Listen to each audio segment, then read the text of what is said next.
একটা দাঙ্গা হয়েছিল।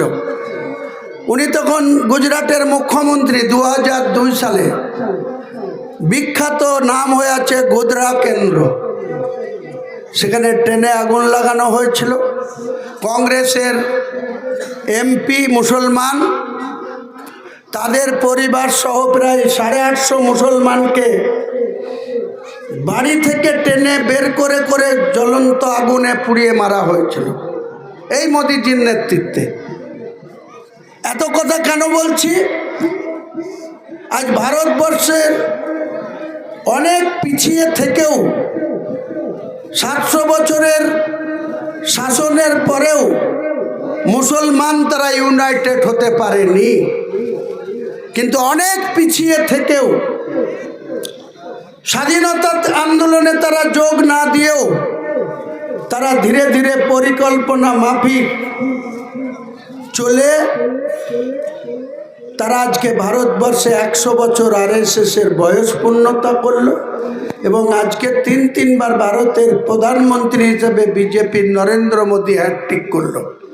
প্রথমে 2014 সালে 282টা আসন পেল, 272 দরকার, তার থেকে 10টা বেশি পেল।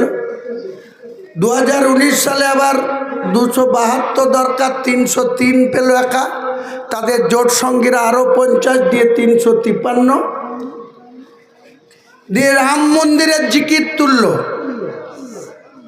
বাবরি মসজিদকে ভেঙে ফেলল, রাম মন্দির, সুপ্রিম কোর্ট এর মতো ভারতবর্ষের একটা বৃহত্তম দেশের সর্বোচ্চ আদালত, তিনাদের প্রধান বিচারপতি সহ 7 জনের ডিভিশন বেঞ্চ পরিষ্কারভাবে কোনো নথি ছাড়া, আমাদের এখানেও অনেকের বাড়িতে ভাইয়ে ভাইয়ে সিভিল মামলা হয়, জমি জায়গা নিয়ে মামলা হয়, নথির উপরে দাঁড়িয়ে জাজমেন্ট হয়। কিন্তু হিন্দু সমাজের মানুষের কোনো কাগজে কলমে, ওই অযোধ্যায় কোনো কাগজ কলম হিন্দুদের ছিল না। তারা একটা জিগির তুলে দিয়ে দিল যে যেখানে বাবরি মসজিদ 464 বছর আগে বাবরের প্রধান সেনাপতি মীর বাকি এটা প্রতিষ্ঠা করে গিয়েছিল, ওখানে নাকি রামের জন্ম হয়েছে। এখন কলকাতার বাইপাসে আইটিসি রয়্যাল বেঙ্গল হোটেল হয়েছে। আমি আজকেও সেখান থেকে 3টের পরে বেরিয়ে আপনাদের গ্রামে এখানে ঢুকলাম, ওখানে ছিলাম।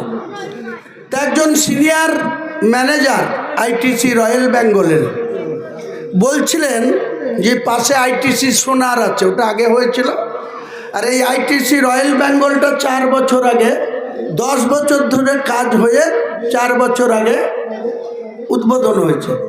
তা আমাকে একজন সিনিয়র সিটিজেন বলছিলেন যে এই যে জায়গাটা তো ঝা চকচকে 200 কতটা রুম নিয়ে, এক একটা রুমের 24 ঘন্টা ভাড়া, মিনিমাম 12,000, ম্যাক্সিমাম 25,000, 24 ঘন্টা। এই হোটেলে চন্দ্রবোরা সাপ ঘুরে বেড়াতো, আরও অনেক বিষাক্ত সাপ বসবাস ছিল ওখানে। মানুষ কি না পারে, আল্লাহ যদি রাজি থাকে।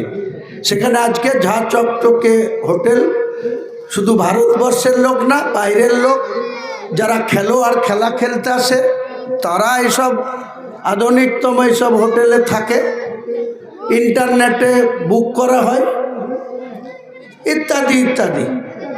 কিন্তু আমাদের মুসলমান সমাজের যে পরিমাণে অমুসলিমদের উন্নতি হয়েছে, তাদের যে দ্রুত অর্থনৈতিক উন্নতি হয়েছে, শিক্ষাতে তাদের উন্নতি হয়েছে, স্বাস্থ্যর ক্ষেত্রে তারা যে পরিষেবা পায়, ভারতবর্ষের স্বাধীনতার পরে এই বাংলায় 37-38% মুসলমান থাকার সত্ত্বেও আপনি বিহারে যান, এর থেকে অনেক কম মুসলমান, 22% মুসলমান।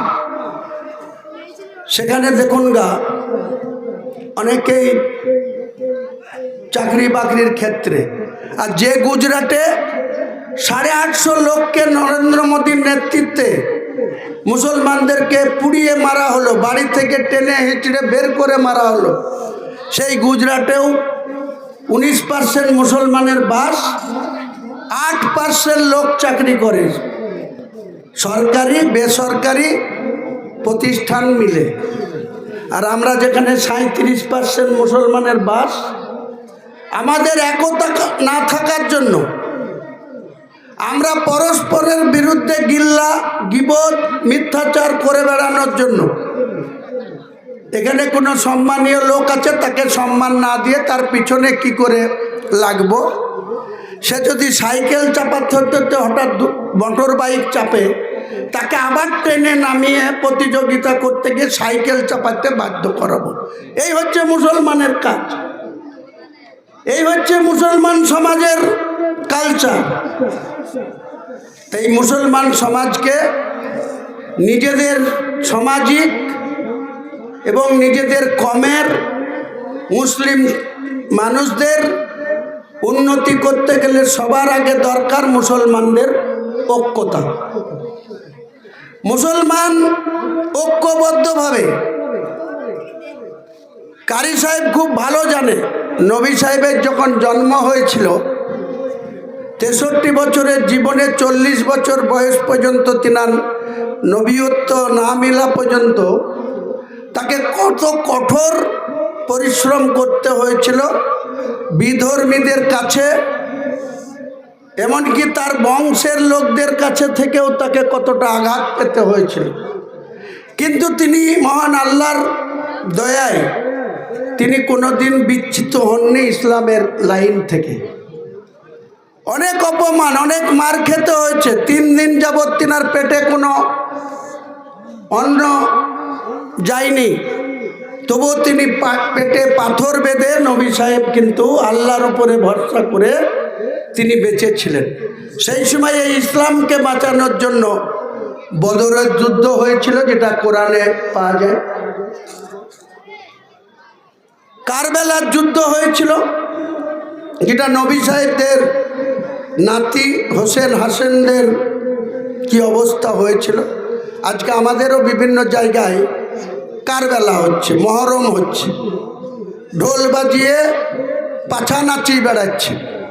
কিন্তু ভালো করে ইতিহাসটা পড়ুন গাতো, যে কারবালায় সেদিনকে ইসলামের শেষ নবী হজরত মোহাম্মদ মুস্তফা সাল্লাল্লাহু আলাইহি সাল্লামের নাতিদের বা তাদের বংশধরের লোকদের কি করুণ অবস্থা হয়েছিল।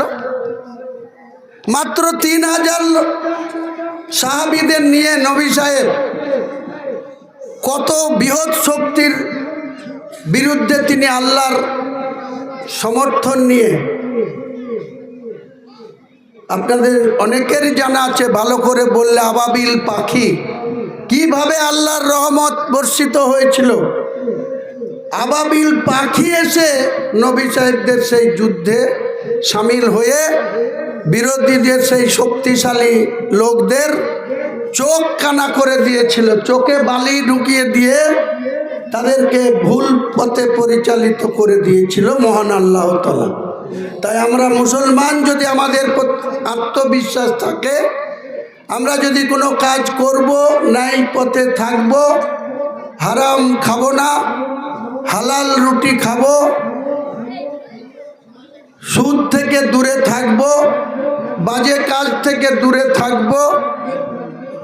অনেক সমাজে ঝা চকচকে মসজিদ, মার্বেল লাগানো, এসি লাগানো, 2 তলা 3 তলা, সেই সমাজের মডল আছে 5-7 জন, তার ভিতরে দেখেন কি একজনের সুদের ব্যবসা আছে। সেই মডলদের ভিতরে সেই সুদ থেকে তাকে বিরত করার ক্ষমতা নাই, তারা মডলই করছে।